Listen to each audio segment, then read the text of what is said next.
రాహుల్ గాంధీ చేపట్టనున్న భారత్ జోడో న్యాయ యాత్ర ఆలస్యంగా ప్రారంభం కానుంది. దట్టమైన పొగమంచు కారణంగా యాత్ర ఆలస్యం కానుంది. మణిపూర్ వెళ్లాల్సిన నేతలంతా ఢిల్లీలోని ఇందిరాగాంధీ విమానాశ్రయంలోనే చాలాసేపు ఉండడం జరిగింది. పొగమంచు కారణంగా ఢిల్లీ నుంచి వెళ్లాల్సిన విమాన రాకపోకలకి అంతరాయం ఏర్పడింది. దేశంలోని వివిధ ప్రాంతాల నుంచి రైళ్లకు కూడా అంతరాయం ఏర్పడింది.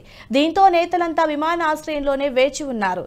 న్యాయ యాత్రకు తెలంగాణ నుంచి CM Revanth Reddy, deputy CM Bhatti Vikramarka తదితరులు వెళ్లారు. ఏపీ నుంచి వైఎస్ షర్మిల, మాజీ పీసీసీ అధ్యక్షుడు రఘువీరారెడ్డి వెళ్లారు. న్యాయ యాత్ర మణిపూర్లో ఒక్కరోజు సాగుతుంది. ఆ తర్వాత నాగాలాండ్లో 2 రోజుల పాటు 5 జిల్లాల్లో 257 కిలోమీటర్లు, అస్సాంలో 8 రోజుల పాటు 17 జిల్లాల్లో 833 కిలోమీటర్లుగా ఉంటుంది.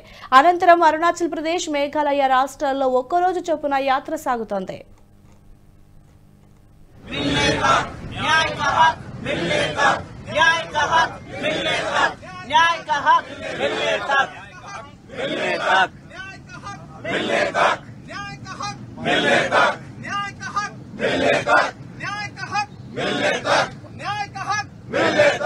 न्याय का हक मिलने तक न्याय का हक मिलने तक न्याय का हक मिलने तक न्याय का हक मिलने तक सहो मत डरो मत सहो मत डरो मत